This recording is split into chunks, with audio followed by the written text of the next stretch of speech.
to the university today and have great pleasure in declaring open this ceremony for the conferment of awards. And on behalf of the university and my colleagues here today, let me be the first to congratulate you, wherever I can see you sitting, there you are, on your achievement.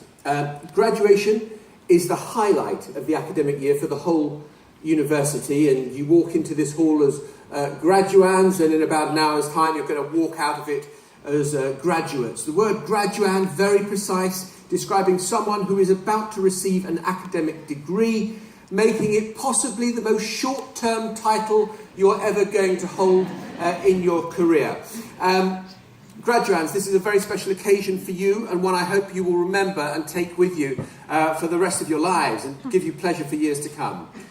You can take enormous personal satisfaction in the successful completion of your studies and the award that you're receiving. This is a very significant achievement and one you can and should take great pride in.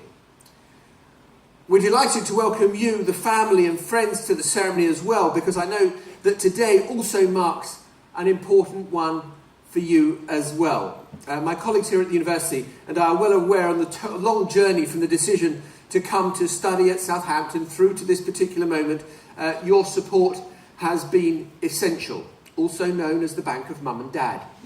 So on behalf of our graduating students, we offer a special note of thanks to you, their families, partners, friends. I also want to thank the staff of the university as well for the extraordinary support and commitment that they've made in helping our students reach this point.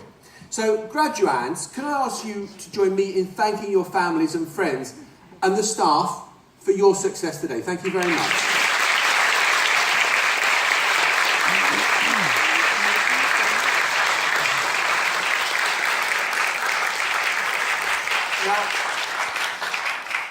Graduation represents the culmination of years of hard work, but a university education is about far more than just gaining a degree certificate. Studying at university provides you with the skills and the knowledge to use in your chosen career.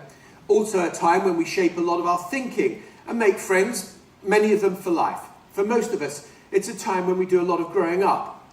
Perhaps the most important skill we acquire is the ability to learn how to learn. And that will prove invaluable in the years to come as your careers develop. Can I say how delighted I am to be here today as your Pro-Chancellor, though this is not my day job. My day job is as the BBC's North America editor, so it's a particular delight to be here today, not being shouted at by Donald Trump, as I am occasionally, when he calls me another beauty at White House press conferences. And I'm very glad to be here because I was in Helsinki until yesterday, covering the summit between him and Vladimir Putin.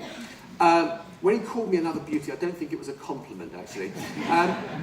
Now, if you'd said to me, I don't know, 35 plus years ago when I stood here and was coming up onto the stage as a bright-eyed young thing to go receive my degree certificate, that I would one day interview the president, as I did with President Obama, or that I would fly on Air Force One. Great way to travel, by the way, if you ever get the opportunity. Saves so much, passport control, all that. You don't have to worry about it.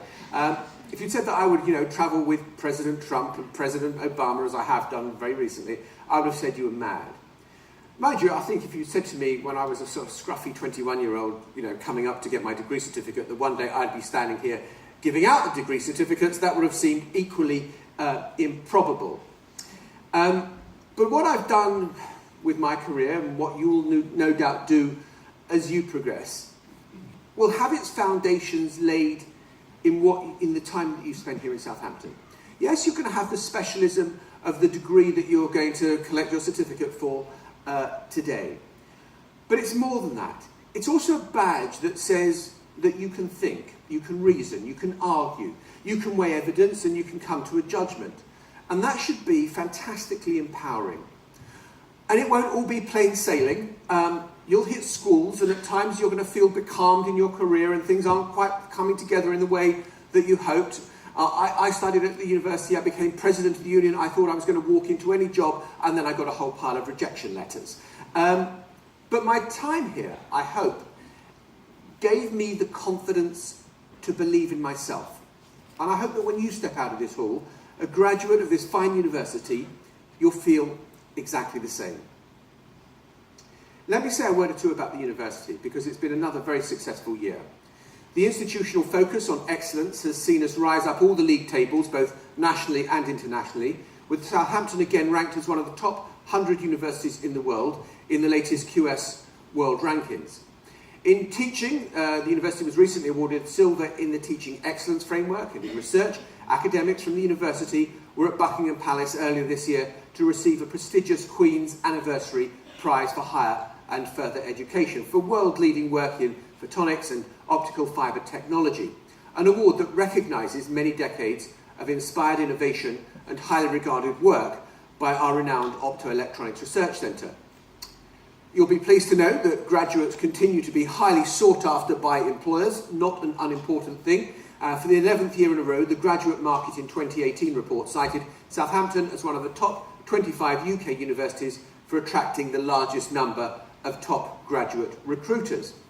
Our graduate employability rose again for the 3rd year in a row and is among the best in the UK.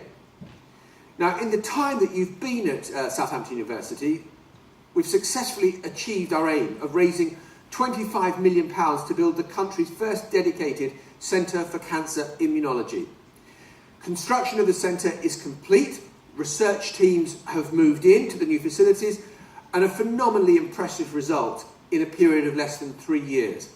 And I'm sure you'll be pleased to know that the pioneering immunotherapy treatments developed at Southampton have already improved outcomes for many cancer patients, which is, after all, what this kind of fundraising was all about. The university is also about to start on its most ambitious investment programme in the university's 156-year history, with a plan to invest up to £600 million in the next 10 years to improve the student and staff experience on campus. To enable the university to do this, a £300 million bond last year has been raised and received a strong endorsement from investors with a record low interest rate, unbeaten even by Oxford and Cambridge, wherever they are. Now, you'll see that building work is advanced in the first new building, which is the Centenary Student Learning Centre with its new study spaces, lecture theatre and a coffee bar, which opens in the summer of 2019. Graduates, as you leave here today, you become the newest members of the University of Southampton alumni community. Some of you will be staying on for postgraduate study, but if you're moving on, please don't think that this is the end of your relationship with us.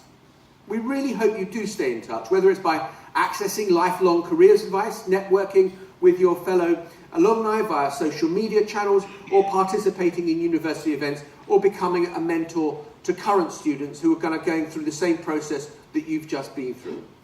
We want to know how you're progressing with your career and further studies. And just on a personal note, I look forward to meeting each of you as you cross the stage in a few minutes. Thank you, and I hope you have the most wonderful day.